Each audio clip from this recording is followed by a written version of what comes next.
the first human being who formulated the tactics of subversion was a Chinese philosopher by the name of Sun Tzu. And he said, after long meditation, that to implement state policy in a warlike manner, it's the most counterproductive, barbaric, and inefficient to fight on a battlefield. You know that war is continuation of state policy, right? So if you want successfully to implement your state policy, and you start fighting, this is the most idiotic way to do it. The highest art of warfare is not to fight at all, but to subvert anything of value in the country of your enemy, until such time that the perception of reality of your enemy is screwed up to such an extent that he does not perceive you as an enemy, and that your system, your civilization, and your ambitions look to your enemy as an alternative, if not desirable, then at least feasible. Better red than dead.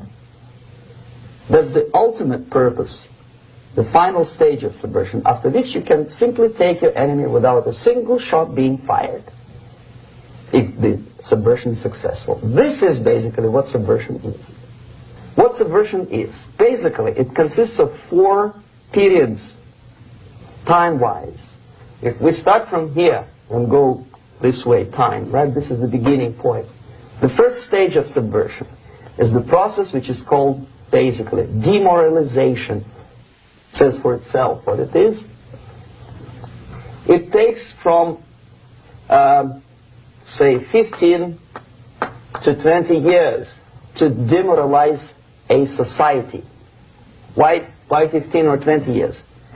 This is the time sufficient to educate one generation of students or children. One generation, one lifetime span of a person, a human being, which is dedicated to study, to shaping up the outlook, ideology, personality.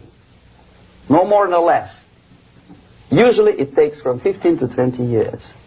What it includes? It includes influencing, or by various methods, infiltration, propaganda methods, direct contacts, doesn't really matter. I will describe them later. Of various areas where public opinion is formulated or shaped. Religion, educational system, social life, administration, law enforcement system. Sometimes when I describe all the methods, students ask me question, are you sure this is the result of the Soviet influence? Not necessarily. You see, the tactic of subversion, about which I'm talking, is similar to the martial art, the Japanese martial art. If some of you are familiar with that tactic, probably you will remember that if an enemy is bigger and heavier than yourself, it would be very painful to resist his direct strike. If a heavier person wants to strike me in the face, it would be very naive and counterproductive to stop his blow. The Chinese and Japanese judo art tells us what to do.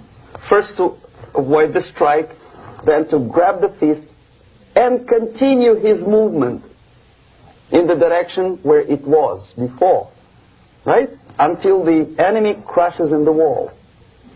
You see? So, what happens here? The target country obviously does something wrong. If it's a free democratic society, there are many different movements within the society. There are obviously, in every society, there are people who are against this society. They may be simple criminals, ideologically in disagreement with the state policy, conscientious enemies, simply psychotic personalities who are against anything. Right? And finally, there are a small group of agents of a foreign nation, bought, subverted, recruited. Right? The moment all these movements will be directed in one direction, right? This is the time to catch that movement and to continue it until the movement forces the whole society into collapse, into crisis, right? So that's exactly the martial art tactic. We don't stop an enemy. We let him go. We help him to go in the direction we want them to go. Okay? These are the areas of application of subversion. What it means exactly. In case of religion, destroy it, ridicule it, replace it with various sects, cults, which bring people's attention, faith, whether it is naive, primitive, doesn't really matter. As long as the basically accepted religious dogma is being slowly eroded and taken away from the supreme purpose of religion, to keep people in touch with the supreme being, that serves the purpose. Therefore, replace it, accepted, respected religious organizations with fake organizations. Distract people's attention from the real faith and attract them to various different faiths. Education. Distract them from learning something which is constructive, pragmatic, efficient. Instead of mathematics, physics, foreign languages, chemistry, teach them history of urban warfare, natural food, home economy, your sexuality, anything, as long as it takes you away. Okay? Social life. Replace traditionally established institutions and organizations with fake organizations. Take away the initiative from people. Take away the responsibility from naturally established links between individuals, group of individuals, and society at large, and replace them with artificially, bureaucratically controlled bodies.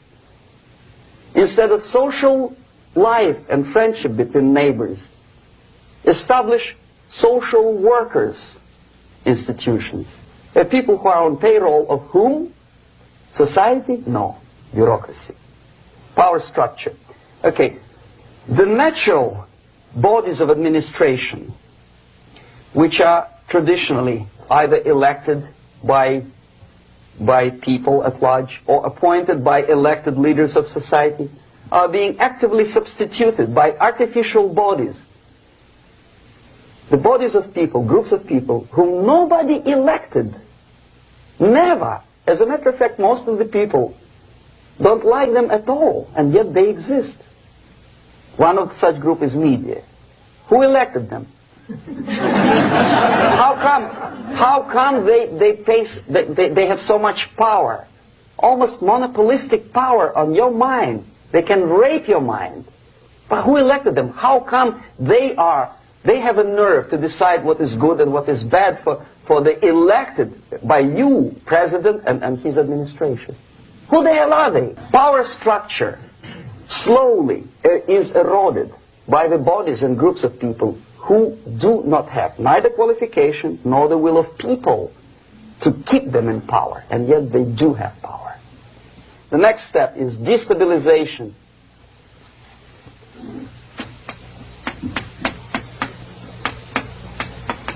Again, this word says for itself what it is. To destabilize all the relations, all the accepted institutions and organizations in a country of your enemy.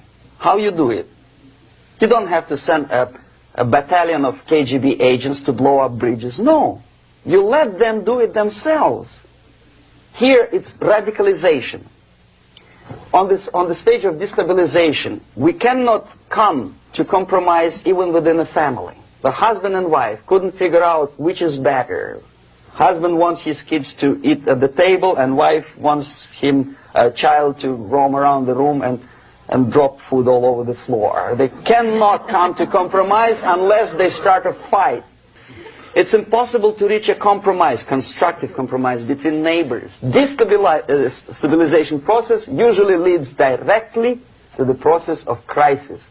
In case of developing nations, that's the area where I was active. The process starts